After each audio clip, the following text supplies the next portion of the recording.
pedir um aumento, terminar um relacionamento, pedir desculpas, apresentar um trabalho, apresentar um desempenho negativo no trabalho. Seja em casa ou no trabalho, nós precisamos nos comunicar o tempo inteiro. E isso não é uma coisa simples, tão fácil muitas vezes, né? Então, nesse vídeo, iremos apresentar 5 ações que podem prejudicar na hora de uma conversa, na hora de você manter ou ter uma conversa difícil. Mas antes de falar sobre as 5 ações, não se esquece aqui de se inscrever aqui no canal da Lumen Academy para não perder nenhum conteúdo. Vamos lá! Vamos às 5 práticas, né? As 5 ações. A primeira ação é que tudo na vida a gente precisa aí ter um planejamento, inclusive numa conversa. Então, você precisa se planejar para essa conversa. Qual é o seu foco? Qual é o seu objetivo? Qual vai ser a abordagem? O que você vai falar? O que você está sentindo? Como você vai cuidar dessas palavras com a outra pessoa? Como você vai se comportar? Como você vai abordar? Então, tudo isso precisa aí de um planejamento, tá? Então, você precisa parar, pensar, estruturar essa conversa antes de você chegar até a outra pessoa. Então, o primeiro erro é não planejar antes de falar, não planejar a conversa. Nossa segunda ação que prejudica uma conversa é o seguinte: você adiar essa conversa. É aquela famosa questão aí, não tenho tempo para isso, tô muito corrido, você vai empurrando com a barriga algo que está te incomodando, algo que já te feriu no passado, algo que você deveria comunicar, e você ali tá com esse certo incômodo, mas você tá empurrando porque você alega que você não tem tempo para falar com essa pessoa. Então, cuidado! Isso acaba aí prejudicando, né, as suas emoções, a sua saúde mental.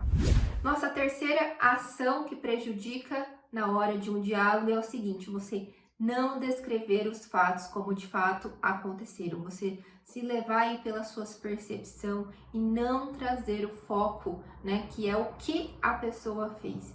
Como ela se comportou, traz aí o comportamento. Então, você só traz, né, as suas emoções, as suas percepções e não de fato o que aconteceu. Isso precisa estar bem claro, estruturado, né? Por que isso está te incomodando? Qual foi o fato? Então, não descrever o que de fato aconteceu, isso prejudica também na hora dessa comunicação. Nosso quarto erro é o seguinte: você querer rebater, né? Aquela famosa assim, ação-reação. Você estar com as emoções à flor da pele, você não parar, respirar, pensar sobre o que aconteceu de fato e você já querer retrucar logo em seguida, né? Então isso atrapalha muito, porque você aí vai estar com muita raiva ou com muita impaciência, ou você vai estar com com a emoção, né? A flor da pele, então com essa ansiedade toda para falar, para colocar para fora, e você pode talvez se arrepender da forma ou as palavras que você utilizou. Então, cuidado, né? Na hora que você perceber que está muito nervoso, respira, se acalma, se dá um tempo, né? Se retira do local, pensa um pouco, estrutura essa conversa para depois chegar nessa pessoa.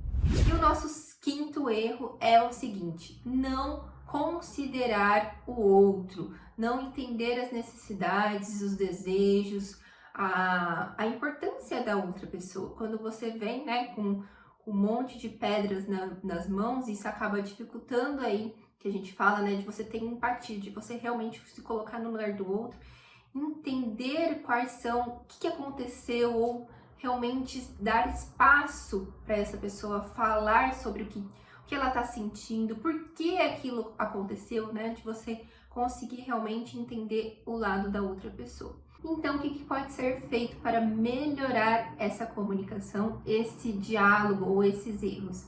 Respirar antes de falar, ir com foco, né, na conversa, você conseguir planejar, você conseguir aí manejar as suas emoções para que elas estejam sob controle, fazer mais perguntas para o outro e validar essas emoções, tanto as suas como a da outra pessoa.